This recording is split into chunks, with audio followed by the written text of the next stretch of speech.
இன்றைக்கி நாம் பார்க்க போகிற ரெசிபி ஈஸியாக கோதுமை மாவில் ஈஸியான ஒரு ஐட்டம் எப்படி செய்யலான்னு தாங்க. இந்த ரெசிபி ரெடி பண்ணுறதுக்கு ஃபஸ்ட்டு ஒரு அகலமான மிக்சிங் பவுல் எடுத்துக்கோங்க. நான் இதில் ஒரு 1.25 அளவில் கோதுமை மாவு சேர்த்துருக்கேன். உங்களுக்கு எவ்வளோ தேவையோ அவ்வளோ அளவில் சேர்த்துக்கோங்க. அப்புறமா ஒரு பிஞ்ச் அளவில் உப்பு சேர்த்துக்கோங்க. அப்புறமா ஒரு பிஞ்ச் அளவில் கேசரி பவுடர் சேர்த்துருக்கேன். கேசரி பவுடர் டோட்டலி ஆப்ஷனல் தான், உங்களுக்கு விருப்பம் இருந்தால் மட்டும் சேர்த்துக்கிட்டால் போதும். நான் வீடியோவில் கொஞ்சம் கலர்ஃபுல்லாக தெரியறதுக்கு வேண்டி கேசரி பவுடர் லைட்டாக ஆட் பண்ணியிருக்கேன். உங்களுக்கு தேவைன்னா மட்டும் நீங்கள் சேர்த்தா போதும். அப்படி ஒரு வேளை உங்களுக்கு கலர் வேணும் ஆனால் கேசரி பவுடர் வேணாம் அப்படிங்கிற பட்சத்தில் நீங்கள் பீட்ரூட் ஜூஸ் இல்லைனா கேரட் ஜூஸ் கூட ஆட் பண்ணிக்கலாம். அதுவும் சூப்பராக கலர் கொடுக்கும். அப்புறமா தேவையான அளவு தண்ணி சேர்த்துக்கோங்க. நல்லா மாவை பிசைஞ்சு எடுத்துக்கோங்க.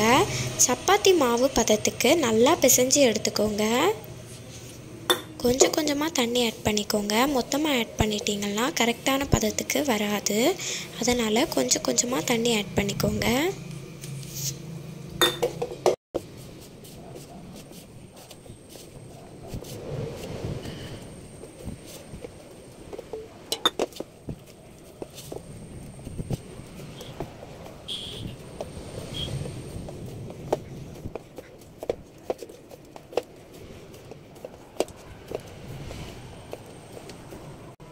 பாருங்கள், இந்த அளவுக்கு அழுத்தி அழுத்தி நல்லா பிசைஞ்சு எடுத்துக்கோங்க.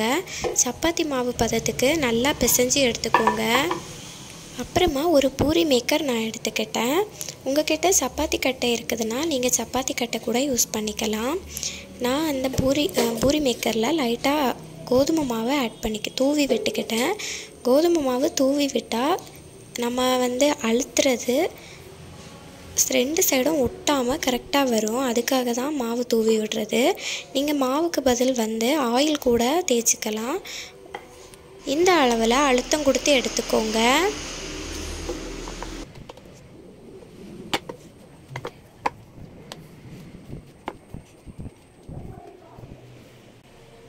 அப்புறமா நான் ஒரு சப்பாத்தி கட்டை வச்சு உருட்டி எடுத்துக்கிட்டேன். மறுபடியும்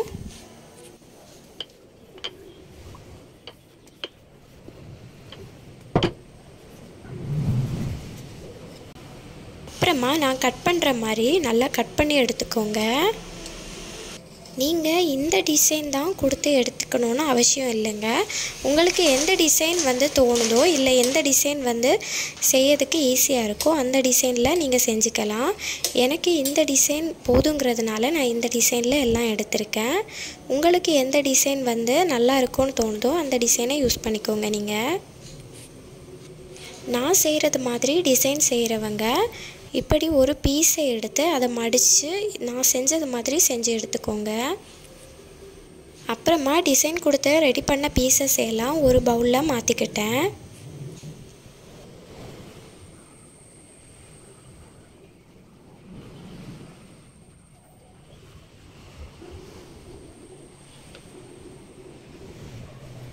பாருங்கள், இப்போ எல்லா பீசஸும் ரெடி ஆகிடுச்சு.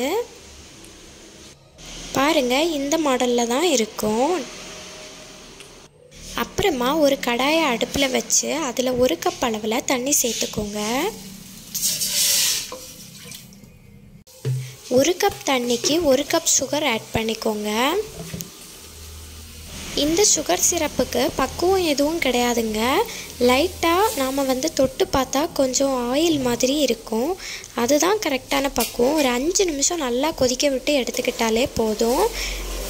சுகர் சிரப்பு எவ்வளோ நேரம் ஆனாலும் கெட்டிப்படாமல் இருக்கிறதுக்காக எலுமிச்சை சாறு சேர்த்துப்பாங்க. உங்களுக்கு தேவைன்னா நீங்கள் எலுமிச்சை சாறு லைட்டாக சேர்த்துக்கோங்க. நான் இதுலேயும் கலருக்காக கொஞ்சம் ஃபுட் கலர் சேர்த்துருக்கேன். இதுவும் டோட்டலி ஆப்ஷனல் தான், உங்களுக்கு விருப்பம் இருந்தால் மட்டும் சேர்த்துக்கிட்டால் போதும். இல்லைனா இந்த டைமில் லைட்டாக பீட்ரூட் பவுடர் ஏதாவது ஆட் பண்ணிக்கோங்க. இல்லைனா பீட்ரூட் ஜூஸ், கேரட் ஜூஸ் அந்த மாதிரி கலருக்கு ஏற்ற மாதிரி வெஜிடபிள் ஐட்டம்ஸ் ஆட் பண்ணி எடுத்துக்கலாம். அப்புறமா தேவையான அளவு ஏலக்காய் தூளை ஆட் பண்ணியிருக்கேன்.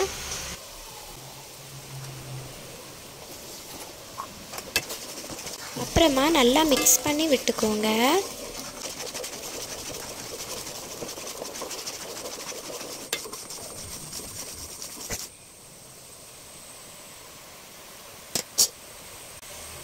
பாருங்கள், நம்ம சுகர் சிரப்பு வந்து கொதிக்க ஆரம்பிச்சிடுச்சு.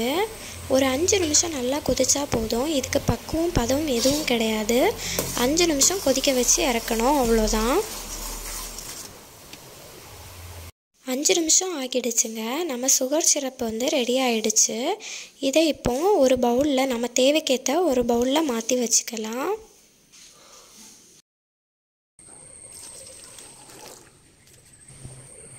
அப்புறமா ஸ்டவ் ஆன் பண்ணி இன்னொரு கடாய் வச்சுக்கோங்க. அதில் தேவையான அளவு ஆயில் சேர்த்துக்கோங்க.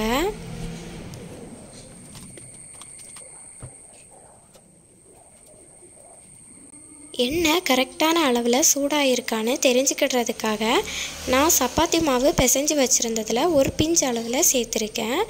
அது நம்ம போட்டதும் பொங்கி வந்துடுச்சுன்னா நம்ம எண்ணெய் வந்து கரெக்டான பக்குவத்தில் இருக்குதுன்னு அர்த்தம். நல்லா எண்ணெய் சூடானதுக்கப்புறமா சேர்த்துக்கோங்க. அப்போதான் கரெக்டாக கிடைக்கும். இல்லைன்னா நல்லா எண்ணெய் பிடிக்கும். அதனால் கரெக்டான பக்குவத்தில் போடுங்க. பாருங்கள், போட்டது மேலே எழும்பி வந்துடுச்சு. இந்த டைமில் நாம் செஞ்சு வச்சுருக்கிறத ஒன்றொன்னா சேர்த்துக்கலாம்.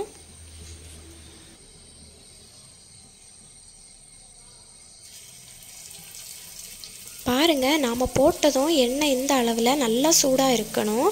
அப்போ தான் நமக்கு வந்து நம்ம போடுற ரெசிபி வந்து எண்ணெய் பிடிக்காமல் இருக்கும். இல்லைன்னா எண்ணெய் பிடிச்சிக்கும் ரொம்ப. அதனால் கரெக்டாக சூடானதுக்கப்புறமா சேர்த்துக்கோங்க.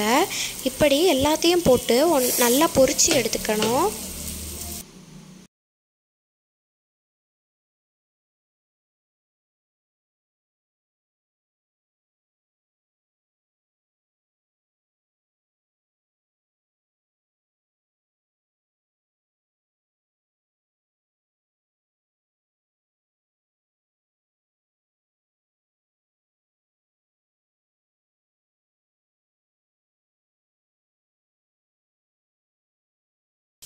பாருங்கள், இந்த அளவில் நல்லா முருவினதுக்கு அப்புறமா தான் நம்ம ரெசிபி ரெடி ஆகிடுச்சுன்னு அர்த்தம்.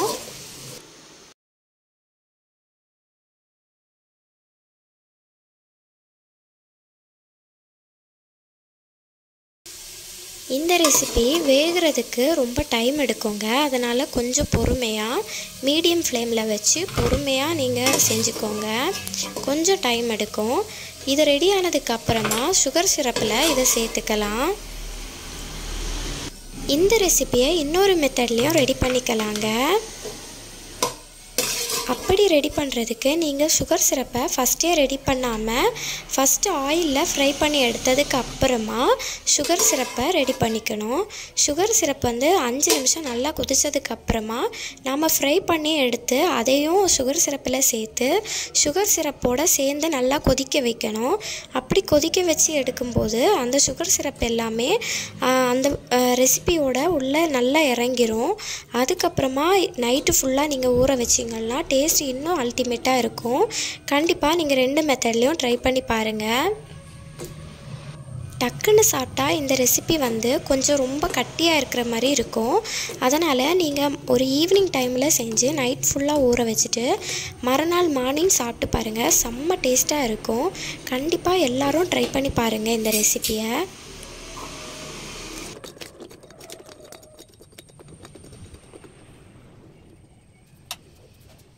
இப்போது நான் இதை ஒரு மூடி போட்டு மூடிக்கிறேன். மறுநாள் மார்னிங் பார்க்குறதுக்கு இப்படி தாங்க இருந்துச்சு. ரொம்ப ஜூஸியாக இருந்துச்சு. பாருங்கள், நான் கையில் அழுத்தி காமிக்கிறேன். எவ்வளோ ஜூஸியாக இருக்குன்னு நீங்களே பாருங்கள். கண்டிப்பாக வீட்டில் ட்ரை பண்ணி பாருங்கள். இனிப்பு சாப்பிட்றது உங்களுக்கு ரொம்ப பிடிக்கும்னா கண்டிப்பாக இந்த ரெசிபியை மிஸ் பண்ணிடாதீங்க. வீட்டில் கண்டிப்பாக ட்ரை பண்ணி பாருங்கள். ஏன்னா இது ரொம்ப இனிப்பாக இருக்கும், ரொம்ப டேஸ்டியாக இருக்கும். கண்டிப்பாக ஒரு நாளாச்சும் வீட்டில் ட்ரை பண்ணி சாப்பிட்டு டேஸ்ட் எப்படி இருக்குன்னு கமெண்டில் சொல்லுங்கள்.